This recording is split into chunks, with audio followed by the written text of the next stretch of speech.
Hey guys, welcome back to another episode of What's Cooking on the Primo. And today I want to talk to you about cracked fireboxes, what causes it, and what you can do about it. So stick around.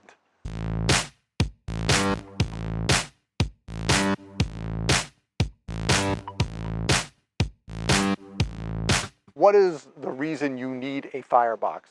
There's two reasons. One is it keeps your charcoal contained. It keeps the temperature lower on the outer ceramic portion of the grill. Today we're going to talk about cracked fireboxes and why this keeps happening. It's not just a problem with Primo grills or Kamado Joe's or Big Green Egg. It happens to just about every brand that I'm aware of. What causes a firebox to crack? Well, the first thing you could do on your research is go to your Primo, Kamado Joe, or Big Green Egg website and find out what they say about it. Oh yeah, I'll give you a minute to go do this. Come back. Hit pause and come back. Yeah, okay, ready? There is nothing on there. Nobody makes a mention of this. It's as if the problem doesn't exist. Well, the problem does exist, and you want to know why it does? I do too. There's a few different theories out there. One is high temperatures make it crack. Thermal shock, which is the repeated heating and cooling, the rapid heating and cooling of ceramics. The cast iron grate that sits in the firebox can warp and crack it. Using the deflector plates intensifies the heat. I don't know. None of these, to be fair, really make a whole lot of sense. So I think we can kind of go over it one by one. Okay, so high temperature cooking can crack your firebox. I don't know if this is true or not. I would think that the manufacturers would test this and have a rating so they could say, hey, we've gotten our grill up to 900 degrees for an hour and no cracking, or we've done this for a month, no cracking.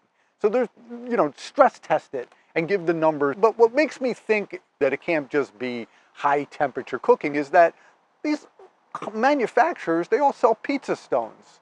And if you make a pizza, you're cooking it at 500, 600, 700 degrees Fahrenheit. You're implicitly telling consumers, yeah, it's okay to do that. I read the owner's manual very carefully. I don't see where it says don't overfire it. Maybe I misread it, but it doesn't say don't go above 700 degrees for more than a half hour or whatever it is. So if it is high heat that's doing this, then testing should be done, or at least tell people don't overfire it, and at least tell us what temperature it is to overfire it at. I mean, give some guidelines, give some guidance. Thermal shock's definition is rapid heating and cooling. Think about taking a Pyrex dish that you've baked in the oven at 400 or 500 degrees and pouring cold water on it and having it crack. That is thermal shock. Is the firebox having issues because of that? I don't know. I mean, I'm not throwing water on my grill. I've read somewhere that warp grate, the cast iron grate, and crack.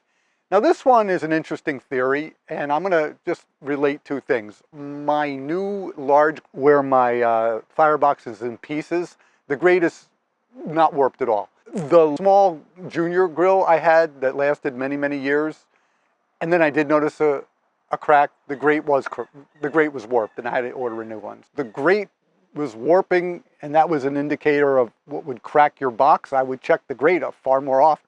Having the deflector plates reflect the heat down. When I do use the deflector plates, by and large, it's for one of two reasons. One, it's a low and slow cook. At low and slow at 225, I cannot imagine there's much heat being reflected back there to crack it. The reason I'm not discounting this theory at all is because the other way I use the deflector plates is on top of the grates when I make pizza. So I'm shielding the pizza stone from the actual flame. There may be some validity to this. A few remedies here that I want to go over. Buy a grill that has a good warranty because you're going to need it. You just are. I mean, it's good insurance to have. So if you're buying a no-name Home Depot grill, Vision Grill, Louisiana Pit, whatever, those types of grills, if they don't have a good warranty or they don't have parts in stock, you're going to not be happy when your box cracks. So the first thing is look at the warranty. I know Primo, Kamado Joe, and Big Green Egg have very good warranties.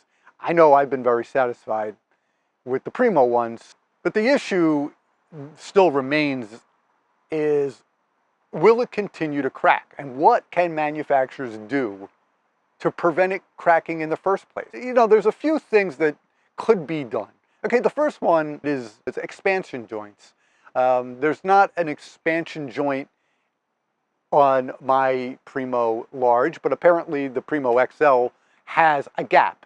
And a number of other manufacturers too have gaps if the cast iron grade is expanding at a different rate from the ceramic, then it won't crack. But in addition to expansion joints, you could have interlocking fire bowls.